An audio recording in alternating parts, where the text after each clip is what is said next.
Así que bienvenidos a todos a este tiempo, también a los hermanos que nos siguen por Zoom. Les damos también la bienvenida. Así que si estáis listos, vamos a empezar nuestra reunión pidiendo la bendición del Señor. Pues Padre nuestro, en tu misericordia, tú que das vida a todas las cosas y las mantienes, te damos gracias por la oportunidad de estar juntos ahora como Iglesia, en el nombre de Jesús, para recordarle a Él, para darle gloria y alabanza, y también, Señor, gozarnos juntos al vernos y al animarnos unos a otros en la fe. Que tú seas glorificado en todo lo que hoy vamos a hacer y también nosotros bendecidos. En tu nombre, amén. En las últimas vacaciones que estuve con mi mujer, estábamos en un pueblo que estaba situado a 920 metros sobre el nivel del mar. La casa donde estábamos alojados estaba encajonada dentro del pueblo junto a otras. Y por la noche a nosotros nos gusta ver las estrellas. Así que salíamos por la noche a un pequeño jardín que había en la casa para ver las estrellas. Pero al estar rodeados de casas, nuestro campo visual del cielo pues era prácticamente muy reducido. Total que no veíamos nada. Nada, a excepción de un objeto muy refulgente que había en el cielo. No era la luna, ¿vale? Era Júpiter. Júpiter se puede ver desde Barcelona. Ayer lo vi al lado cerca de la Luna, ¿no? Pero en aquella ocasión tenía un brillo muy potente. Así que nuestro objetivo por las noches, ¿cuál era? Ver Júpiter. Pero tuvimos la oportunidad, eran más o menos unas 13 noches, y solo lo pudimos ver en 5 noches. ¿Por qué?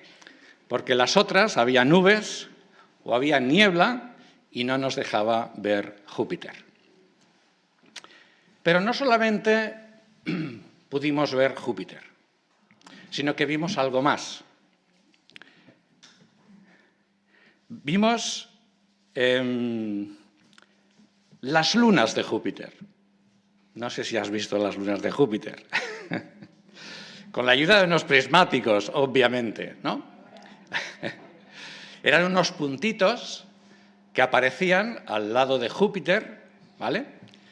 Unos puntitos refulgentes, pequeñitos, muy pequeñitos, y que cada noche cambiaban de posición. Por eso sabíamos que eran las 4 lunas visibles. Creo que Júpiter tiene entre 79 y 600 lunas de diverso tamaño, pero solo son visibles 4, ¿vale? Así que ahí nos tenéis, a Josefina y a mí, con los prismáticos ahí intentando ver las lunas de Júpiter. Y lo vimos en 5 noches diferentes. Durante las 3 noches seguidas que pudimos verlo fue muy interesante porque vimos 3 lunas, ¿vale? Y que cada noche cambiaban de posición. Y me acuerdo que en la tercera noche estaban las 3 lunas posicionadas, alineadas a la izquierda de Júpiter desde nuestra posición. Y otras veces estaba una a la derecha, 2 a la izquierda y así sucesivamente, ¿no? Y en las 2 últimas noches que pudimos verlo, pudimos ver las 4 lunas de Júpiter, también distribuidas en diferentes posiciones muy cerca de Júpiter. Esas lunas visibles son Io, Europa, Ganímedes y Calisto. Todo esto está en Internet, yo de astronomía no tengo ni idea. Júpiter no es un planeta como el nuestro, es el planeta más grande del sistema solar, sino que es una bola de gas formada principalmente por hidrógeno y helio. Está sujeto a vientos de 370 kilómetros por hora, con ráfagas de hasta 650 kilómetros por hora.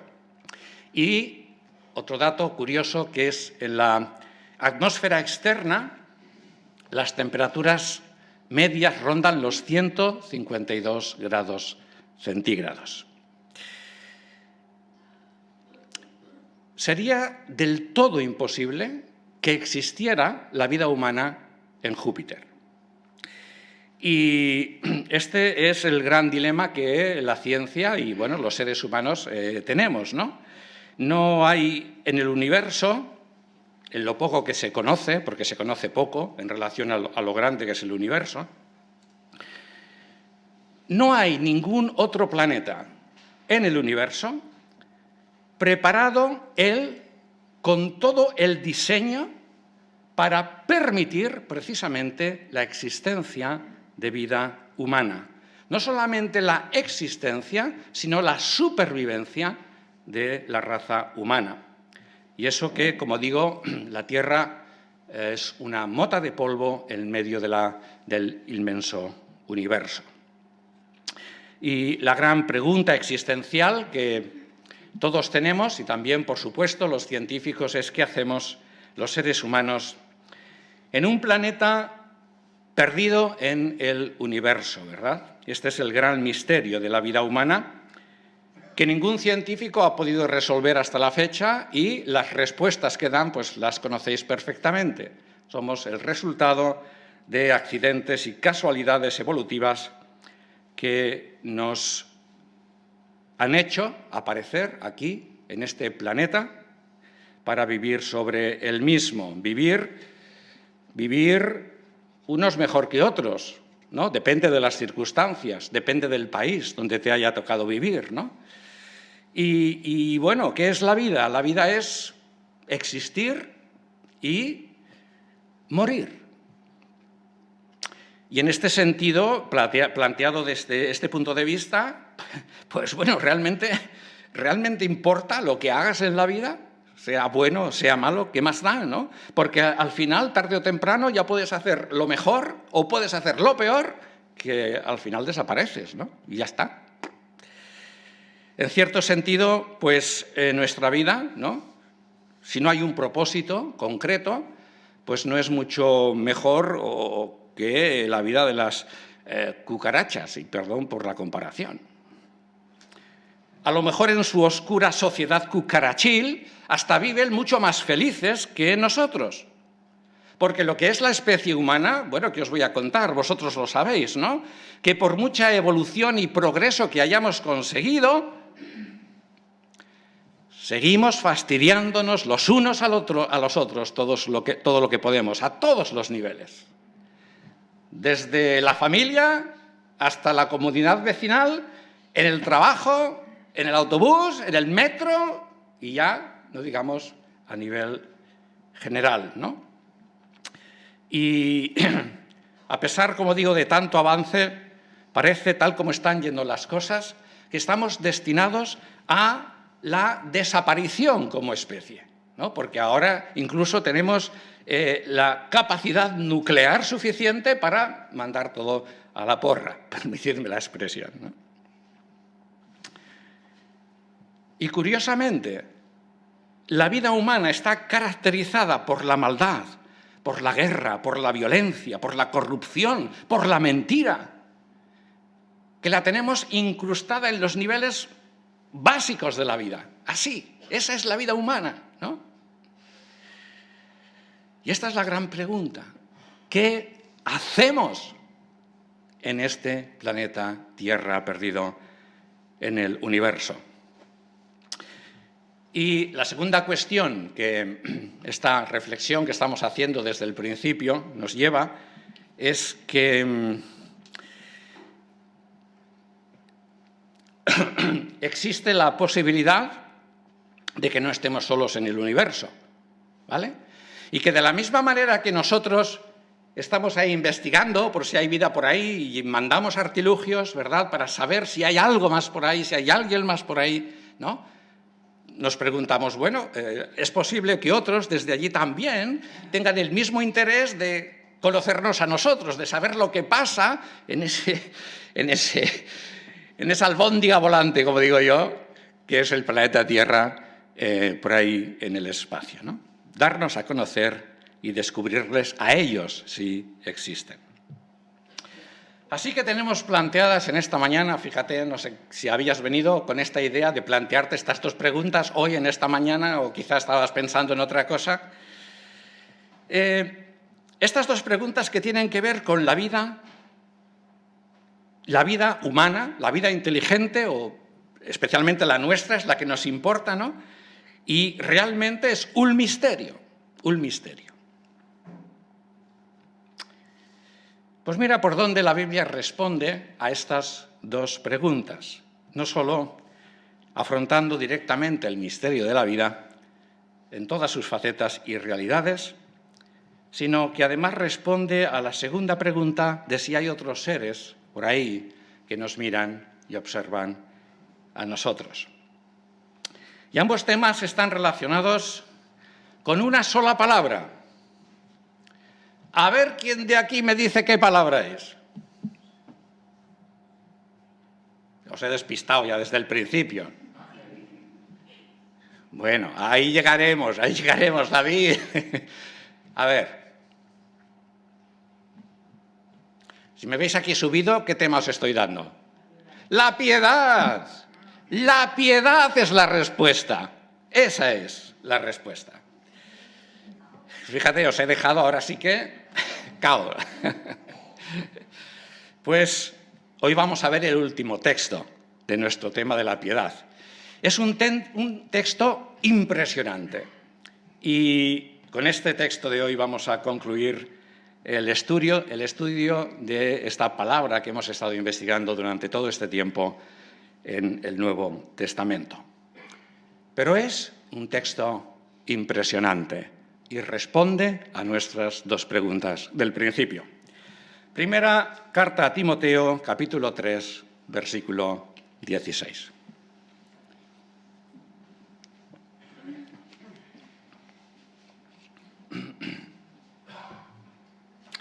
Primera carta de Timoteo, capítulo 3, versículo 16. Lo voy a leer en la Biblia textual.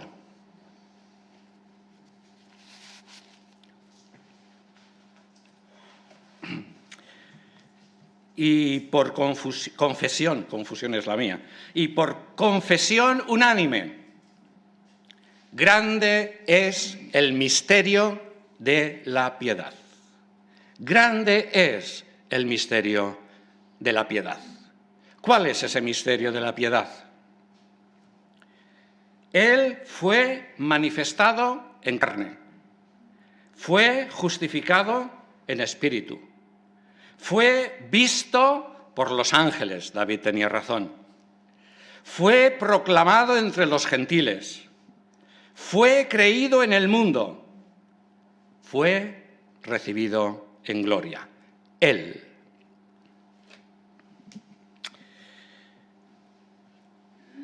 Lo primero que observamos en este texto es que está cargado de humanidad.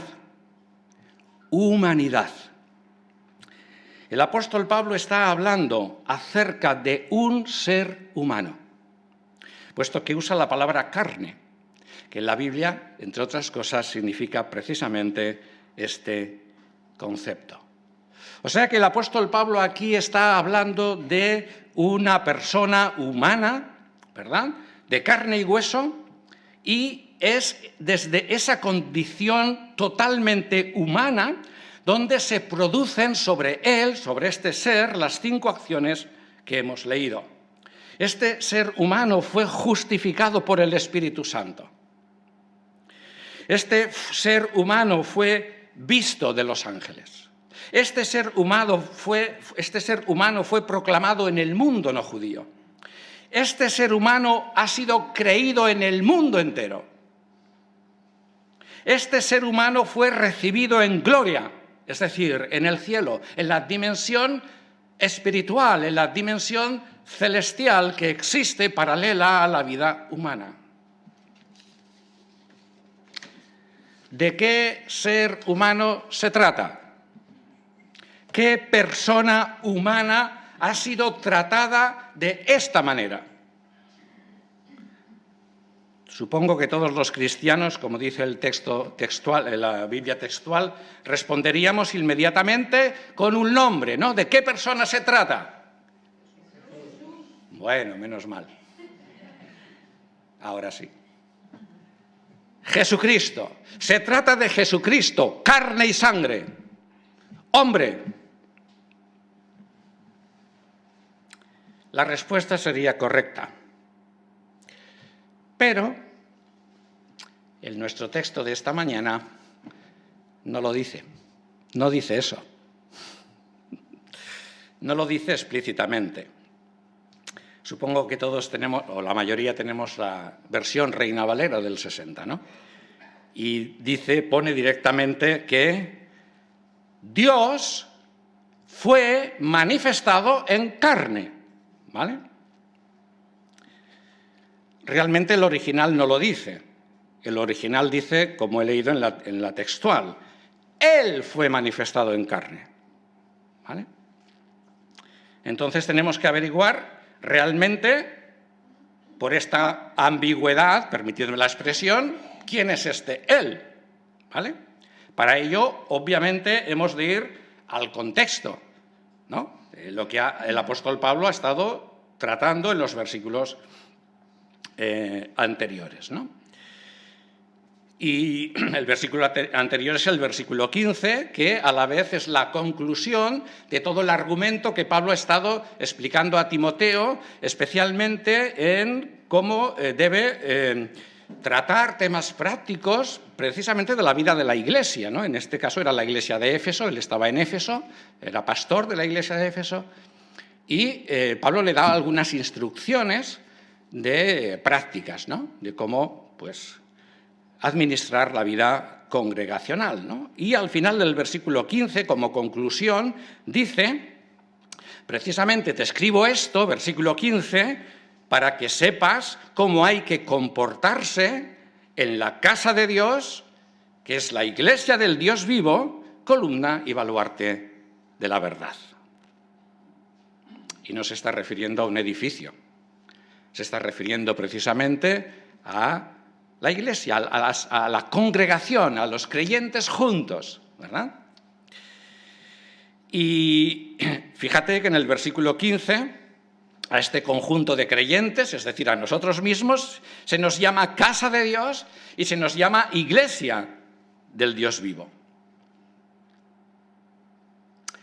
Por lo tanto, viene el versículo 16, y siguiendo el argumento del apóstol Pablo, estaremos de acuerdo de que de quien está hablando es de Dios, de este Dios vivo, ¿vale? O sea que es correcta la interpretación de la Reina Valera del 60.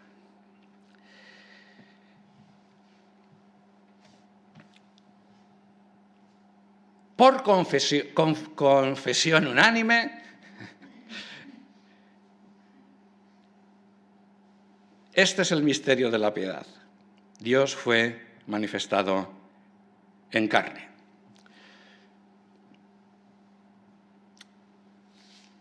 Esto es chocante. Nosotros porque estamos acostumbrados. Pero esto en el primer siglo, y sobre todo en un contexto judío, no podía ser. Aquí hay algo que no funciona. Esta confesión teológica choca abiertamente, por lo menos, con otras confesiones teológicas que el propio apóstol Pablo escribe en esta carta de Primera a Timoteo. Así que vamos a verlas, vamos a cotejarlas, para estar seguros realmente de lo que confesamos. Primera confesión teológica, capítulo 1 de Primera a Timoteo, versículo 17.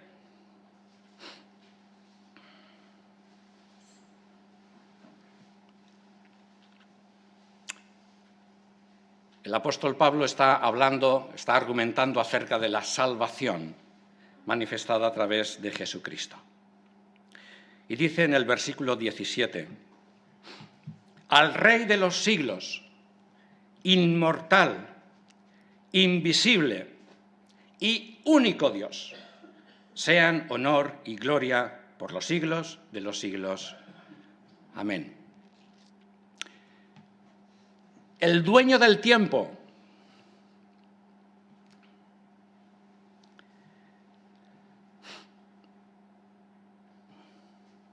Inmortal, invisible, único Dios.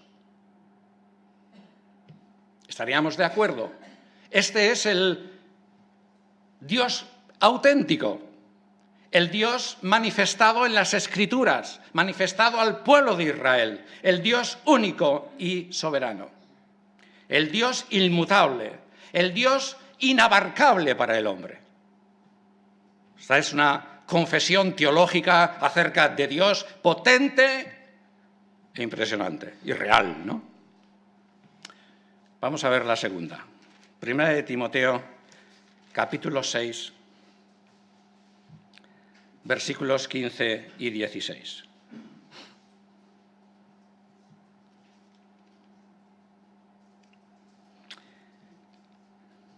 Está hablando de la aparición de nuestro Señor Jesucristo en el versículo anterior. Y esa aparición, esa segunda venida del Señor Jesucristo, la mostrará a su debido tiempo, ¿quién? El bienaventurado y único soberano, el Rey de los que reinan y Señor de los que gobiernan, el único que posee inmortalidad, que habita en luz inaccesible, a quien ningún hombre vio ni puede ver. A Él sea honor y dominio eterno. Amén. De nuevo es el mismo Dios del que ha hablado en la confesión teológica anterior, ¿verdad? El protagonista principal de estos versículos. Único soberano, único inmortal. Y otra vez repite el concepto, invisible. Y que vive en un lugar inaccesible para el hombre. Y este Dios soberano, grandioso, inabarcable, en el argumento de este último versículo, es el que mostrará a este hombre Jesucristo en toda su gloria cuando aparezca en su segunda venida.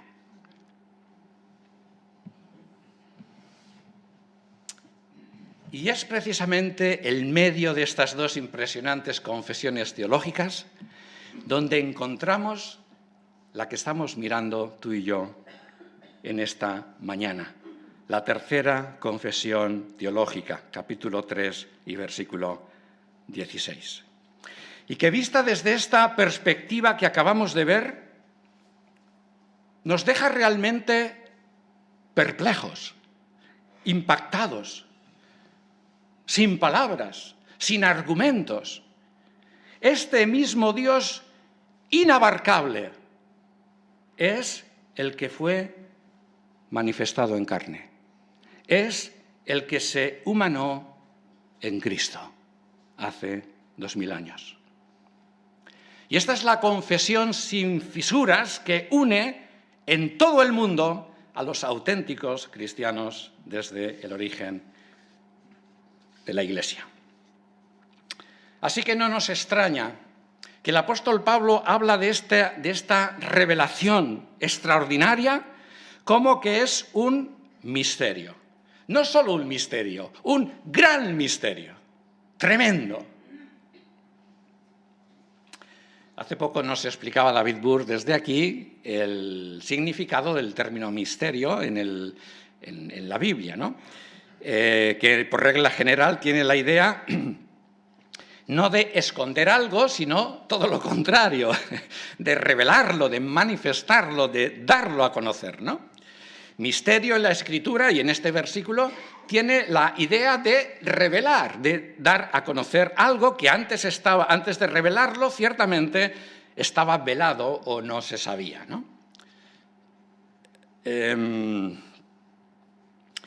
Es similar a lo que pasa con los secretos, ¿no? Los secretos de los niños especialmente, que están deseosos de contar el secreto. Oye, que tengo un secreto que tú no sabes. Y el otro dice, cuenta. Y se lo cuenta, ¿no? Y es precisamente la acción de contar el secreto o de revelar el misterio lo que indica precisamente que ese secreto o ese misterio existía. Ah, pero ahora ya lo sé. Claro, muy listo, ¿no? Ahora ya no es secreto, claro. Ahora no porque te lo he dicho, pero antes sí. Antes no lo sabías. Tienes que reconocer eso. Es precisamente cuando te lo revelo, cuando te lo explico, es que sabes lo mismo que yo. Y entonces entiendes que antes era un misterio para ti, pero ahora ya no, desde el momento en que ese secreto, ese misterio, se comparte. Pues este misterio, este secreto, gran secreto revelado, que se expresa en la frase Dios fue manifestado en carne, está relacionado con la piedad. Esta palabra que hemos estado investigando en las sesiones anteriores.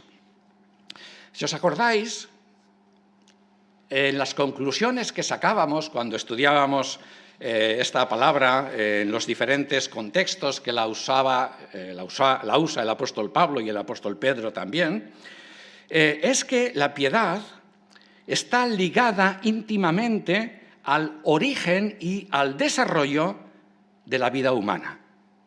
Es vivir la vida, vivir la vida conforme a Dios, ¿vale? Vivir la vida para Dios.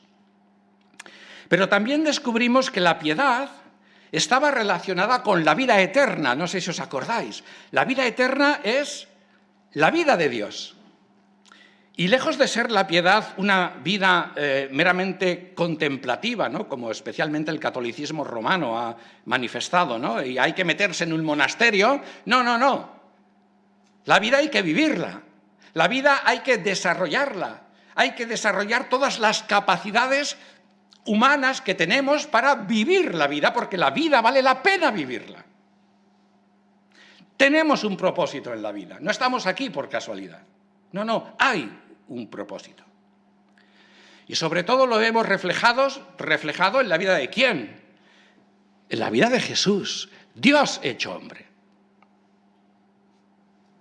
Y este es el gran misterio de la vida, y muy especialmente de la vida humana, que es la nuestra.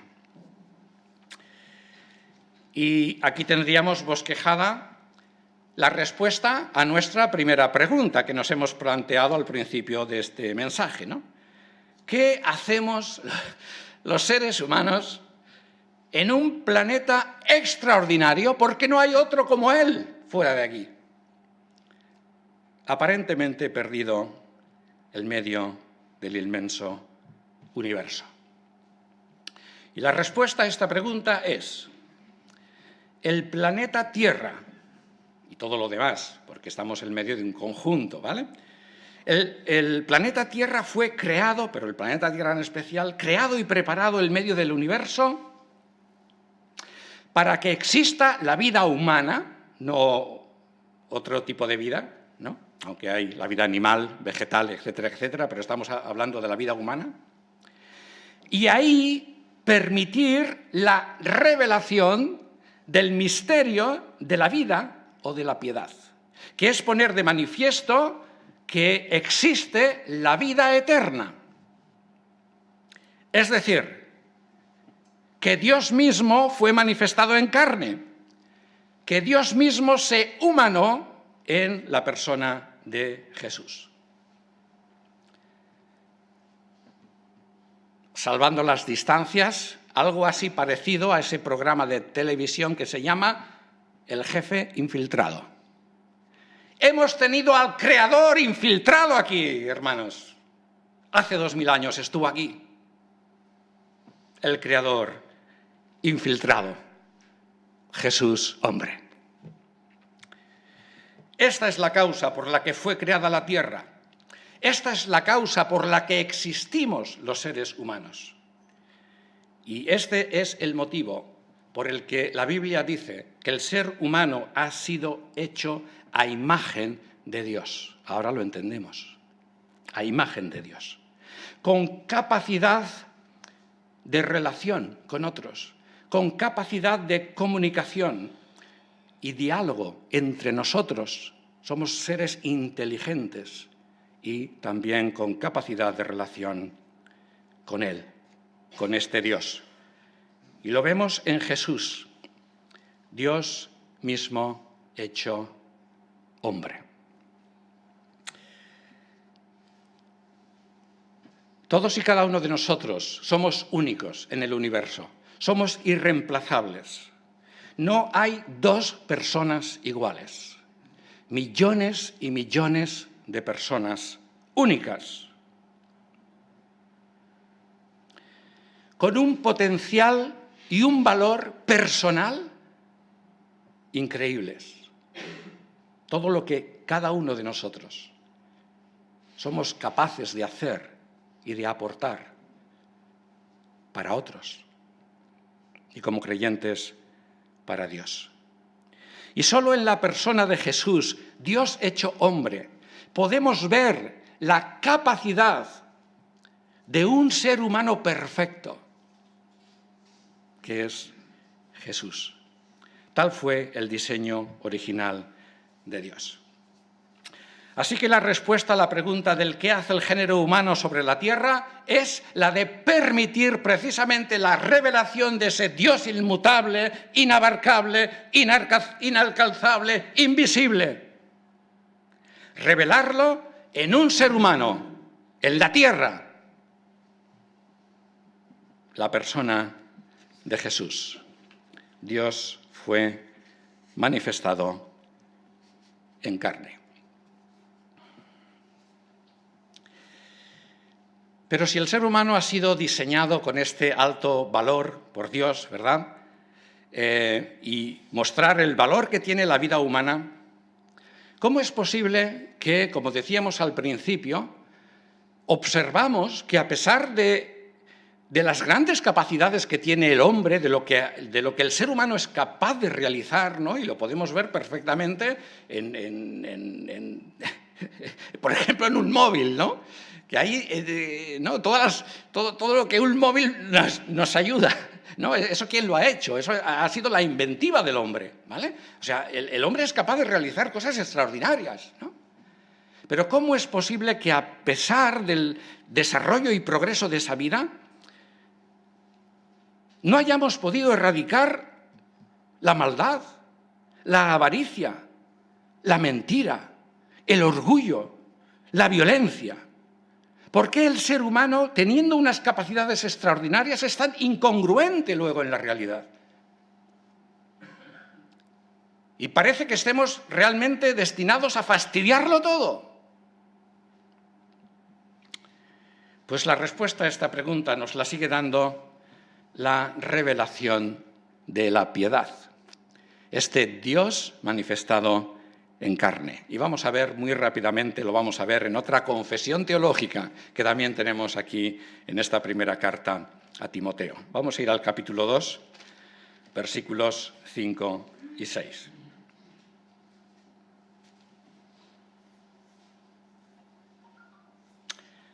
En el 4 dice, este Dios del que estamos hablando en esta mañana quiere que todos los hombres sean salvos, sean salvados y lleguen al conocimiento de la verdad. Versículo 5. Pues hay un solo Dios, es lo que estamos viendo, y un solo mediador entre Dios y los hombres. ¿Quién es este? Un hombre, Cristo Jesús.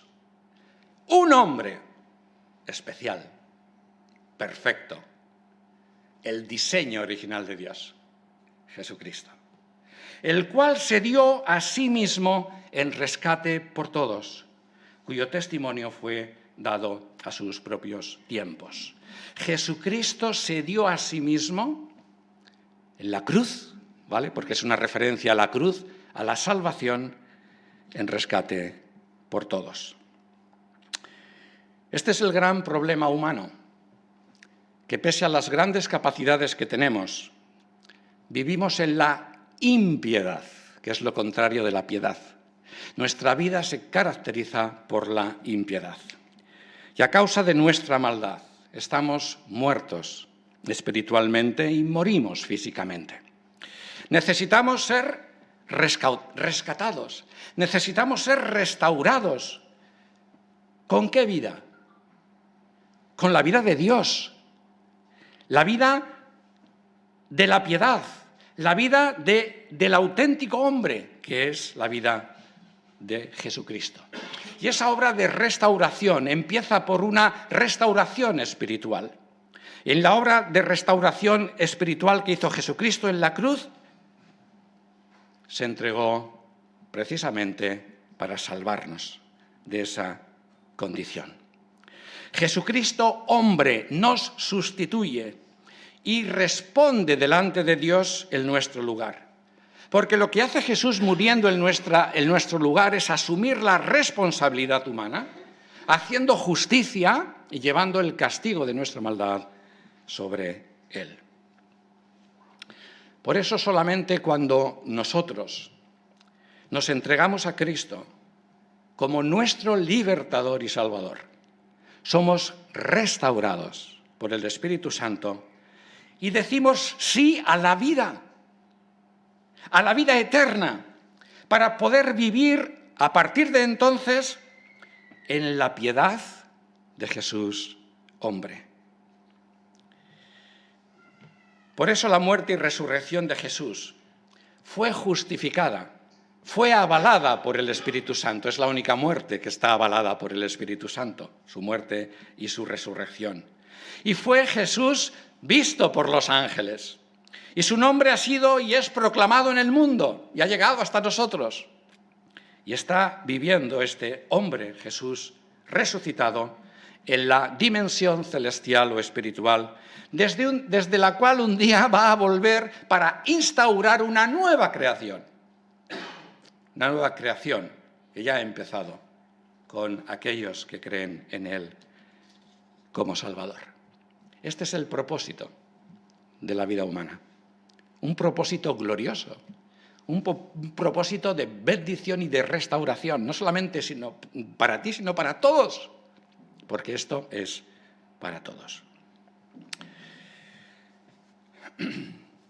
Teníamos una segunda pregunta, vamos a ver si la respondemos rápidamente.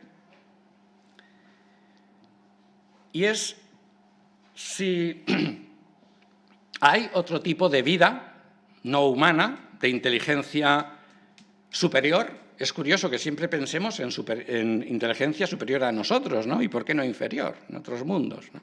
Bueno, superior, que nos observa a nosotros de alguna manera. Y la respuesta a esto es claro que sí. Hay un mundo espiritual, hay un mundo invisible al ojo humano que está habitado por Dios y por el mundo angelical, y es un mundo glorioso. Es una esfera que no tenemos ni idea cómo funciona y de la que poco podemos decir. Ahí también, en esa esfera, están Satanás y sus ángeles, que son seres espirituales. Pero vamos a fijarnos en los que trabajan precisamente en la restauración del ser humano, que son Dios y sus ángeles. Tendríamos que ir a textos bíblicos muy interesantes, donde se habla precisamente de esa visión que el mundo angelical tiene del mundo físico, ¿no? Aparte de Dios y de Jesucristo.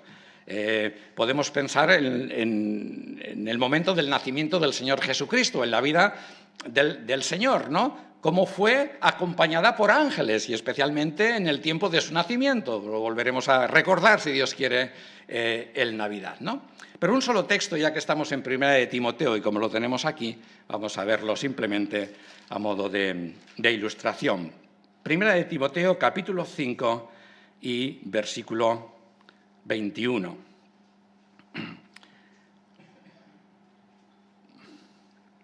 Dice Pablo a Timoteo, 5:21, te encargo solemnemente delante de Dios y delante de Cristo Jesús y delante de los ángeles escogidos, que guardes estas cosas sin prejuicio, no haciendo nada con parcialidad.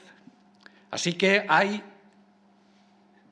desde el otro mundo, desde la otra dimensión, tienen acceso a la nuestra, a la física, Dios, por supuesto, Cristo, por supuesto, y los ángeles también. ¿Vale?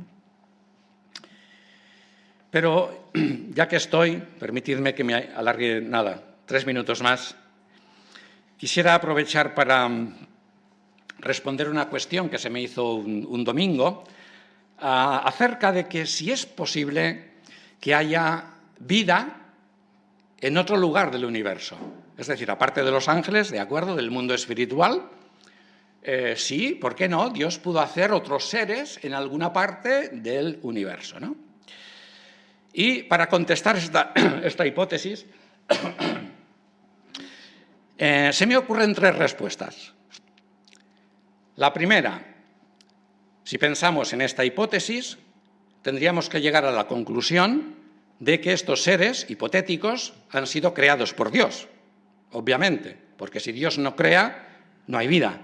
Todos los seres creados son creados por Dios, ¿vale? En segundo lugar, si son seres creados por Dios, cuando vamos al libro de Apocalipsis, ¿vale?, que es precisamente ahí se nos revela la dimensión espiritual, ¿vale?, y los seres creados tendrían que estar ahí, en algún lugar. Bueno, el Apocalipsis usa muchos símbolos, ¿no? ¿Dónde están? Pues como no sean los 4 seres vivientes o los 24 ancianos, no hay otra revelación aparte de los ángeles, ¿vale? Y por los contextos no parece que esos seres simbolicen otras vidas en otros planetas. Pero, bajo mi punto de vista, lo que descarta toda otra posible vida en algún lugar del universo creado es precisamente lo que hemos visto en esta mañana, el propósito de toda la creación.